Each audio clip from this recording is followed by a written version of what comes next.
24-এর বিপ্লবে আমরা ছেলেদের কণ্ঠে শুনেছিলাম, সেদিন ছেলেরা স্লোগান দিয়েছিল ঢাকার রাজপথে যে কথায় কথায় বাংলা ছাড়, বাংলা কি তোর বাপ দাদা। আর আমরা দেখেছিলাম কথায় কথায় আমাদেরকে হুমকি দেওয়া হতো মিম্বরগুলো ছেড়ে দাও, দ্বীনের সঠিক কথা মিম্বরে বলা যাবে না। আজকে সময় এসেছে, আজকে আমরাও বলতে চাই কথায় কথায় মিম্বর ছাড়, মিম্বর কি তোর বাপ দাদা। মিম্বর আমার, মিম্বর মুসলমানের, মিম্বর প্রতিটি মুসলমানের কাছে, আলেমের কাছে আমার। সুতরাং যারা ছাড়িয়ে দিতে চায় তাদের 20 দাঁত ভেঙে দিতে হবে। মেম্বারে আমার পাকাপুক্ত হয়ে বসতে হবে। শুধু মসজিদের মেম্বার নয়, ওই সংসদের মেম্বারগুলো দখল দিতে হবে ইনশাআল্লাহ। আজকে এই ওলামা সমাবেশের সম্মানিত সভাপতি, আয়োজনের প্রধান অতিথি, প্রধান বক্তা, বিশেষ অতিথিবৃন্দ, একজনও নাই মঞ্চে যাদের নাম জানি না। নিতে গেলে সময় দীর্ঘ থেকে দীর্ঘতর হয়ে যাবে বিধায় লোভ সংবরণ করলাম, নিতে পারলাম না বলে দুঃখবোধ প্রকাশ করছি। বাস্তব চিত্র হচ্ছে আজকে বর্তমান পৃথিবীতে 21 শতাব্দীতে বাস্তব চিত্র হচ্ছে সকল ধর্মে মানুষের একটা প্রমিস ল্যান্ড আছে।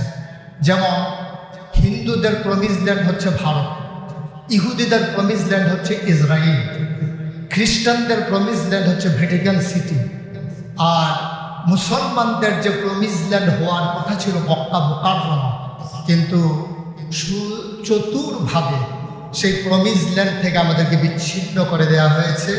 কেন্দ্র থেকে দূরে সরিয়ে দেওয়ার কারণে আজকে গোটা পৃথিবীতে মুসলমানরা কাশ্মীরে, তারপরে আপনার ফিলিস্তিনে, সিরিয়ায়, আরাকানে সব জায়গায় মার খাওয়ার পিছনে একটাই কারণ, আমাদের কেন্দ্রবিন্দু নাই, আমাদের প্রমিস ল্যান্ড নাই, আমাদের সত্যিকার অর্থে আমাদের ঐক্যবদ্ধ কোনো প্রচেষ্টা নাই। এভাবেই কি দিন যাবে? এভাবেই সময় চলে যাবে, রাত যাবে, দিন ফুরিয়ে যাবে, বদলানোর কি কোনোই সুযোগ নেই। এজন্যই আমি মনে করি উত্তরণের উপায় হিসাবে যে বিষয়গুলো আমাদের খুব তীক্ষ্ণভাবে নজর দেওয়া দরকার এবং পরিবর্তনটা যে থেকে সাধন করা দরকার, আমি আমার মতো করে আমার ক্ষুদ্র জ্ঞানে যেগুলো চিহ্নিত করেছি, আমাদের মাঝে এখনো ভ্রাতৃত্ববোধের যথেষ্ট অভাব।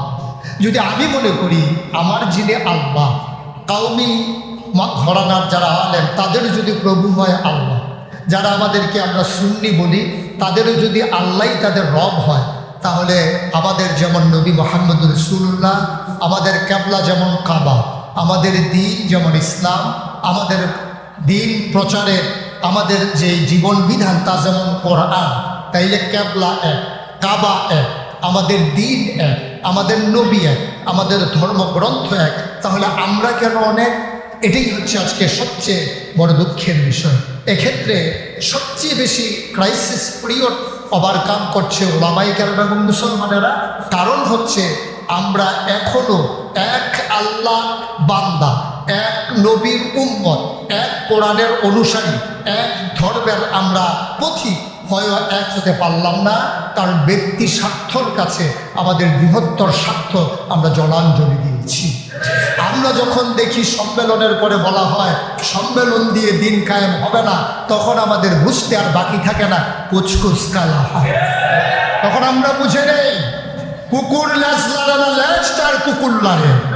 আমরা তখন বুঝে নেই তাদের স্বার্থ হাসিল করার জন্যে, তাদের ভক্ত মুরিদের মনোরঞ্জনের জন্যে তারা ইসলামের বিরুদ্ধে কথা বলতেও তারা কখনো পিছপা হয় না। এটা হচ্ছে স্বার্থের কাছে নিজেকে বিকিয়ে নেওয়া। সুতরাং আমরা সুরত দেখেছি, সিরতের বড় অভাব দেখেছি। আমরা দেখেছি কি সুন্দর নুরানি চেহারা, আমরা দেখেছি কি সুন্দর লম্বা আলখেল্লা, কিন্তু আমরা দেখেছি তারা স্বার্থের কাছে বিক্রি হয়ে যায়। এজন্যই আল্লামা ইকবাল বলেছিলেন যে এই সুরত কি বলে, হাল তারা জাল হয়। এই হালটা হচ্ছে একেবারেই জাল। কেমন করে মানুষকে ধোঁকা দিয়ে অর্থ বাণিজ্য করা যায়, ব্যবসা করা যায়। এজন্য যারা নিজেকে বিলিয়ে দিতে পারে তারা এই জন্য দুনিয়াবাজ হতে পারে, কখনো তারা আখিরাতে কল্যাণকামী হতে পারবে না ইনশাআল্লাহ। বন্ধুগণ, এক্ষেত্রে আমাদের সবচেয়ে বেশি প্রয়োজন নিজেদের প্রতি রহম দিল হওয়া। فبما رحمة من الله لنت لهم ولو كنت فظا غليظ القلب لانفضوا من حولك فاعف عنهم واستغفر لهم وشاورهم في الأمر فإذا عزمت ফাতাওয়াক্কাল আলাল্লাহ ইন্নাল্লাহা ইউহিব্বুল মুতাওয়াক্কিলিন। আমরা সেই ব্যাচটাকে যদি নিজেকে তৈরি করতে পারি তাহলে আমরা কি পারবো?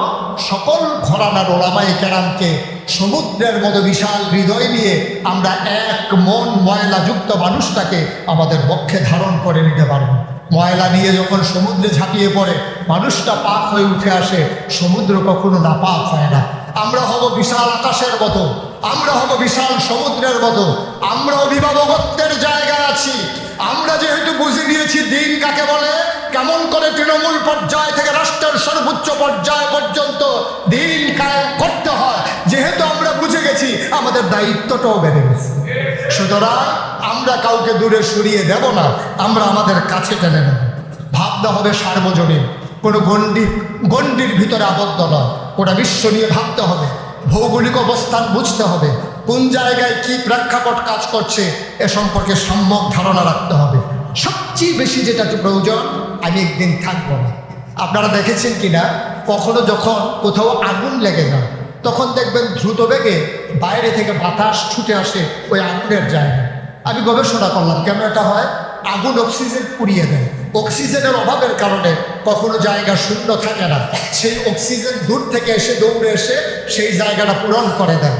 আমি মনে করি যারা যেখানে নেতৃস্থানীয় আছেন, বিনয়ের সাথে বিনতি আমার, আপনি একদিন থাকবেন না, আমি একদিন থাকবো না। আমার মৃত্যুর পরে যেন জায়গা শূন্য না হয়ে যায়। প্রতিটি দায়িত্বশীল নাগরিকের দায়িত্ব পরবর্তী দায়িত্বশীল তৈরি করা। আমরা আফসোসের সাথে খেয়াল করে দেখেছি, আমরা যে যেখানে আছি মনে করেছি এটাই বোধহয় আমরা আপন ঠিকানা, এখান থেকে মৃত্যুর আগ পর্যন্ত আমি যাব না। এটা নেতৃত্বের সার্থকতা নয়। নেতৃত্বের সার্থকতা হচ্ছে আমার জায়গা, অন্তত আমার অল্টারনেট, আমার বিপরীতে যেন 5 জন নেতা দাঁড় করিয়ে দিতে পারি। আমি মুস্তাক ফয়েজি হারিয়ে যাওয়ার সাথে সাথে এই মঞ্চ কাঁপানোর জন্য 50 জন মুস্তাক ফয়েজি দাঁড়িয়ে যাবে। এটাই হচ্ছে জীবনের সার্থকতা। তাহলে একটা চাইতে ব্যর্থতা আর কিছুই।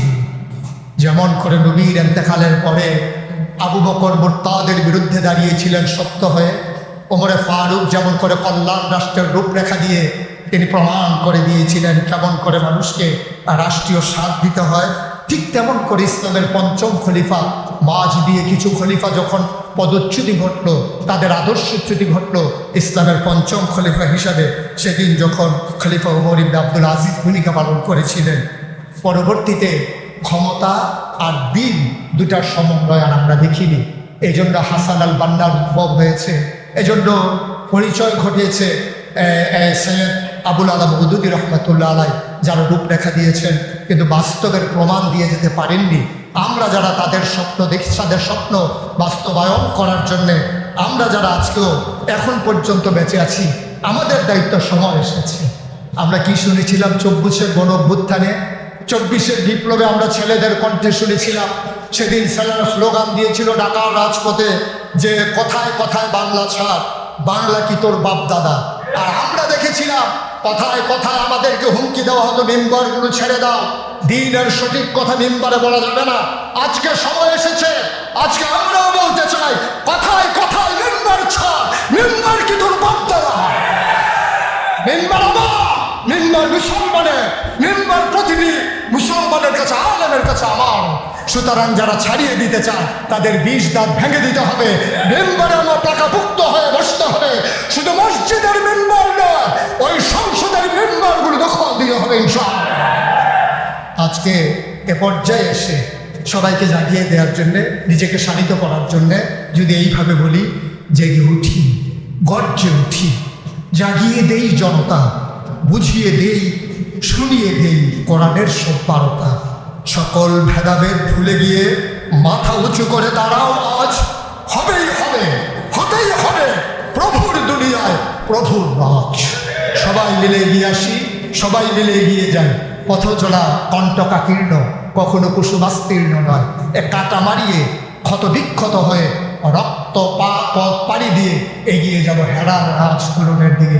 সবাইকে সালাম জানিয়ে আবারও দেখা হবে ময়দানে, কথা হবে কোনো এক মজলিসে, এই আশাবাদ ব্যক্ত করে সবার জন্য দোয়া করে সবার কাছে দোয়া চেয়ে আজকের মতো বিদায় দিচ্ছি। আসসালামু আলাইকুম ওয়া রাহমাতুল্লাহি ওয়া বারাকাতুহু।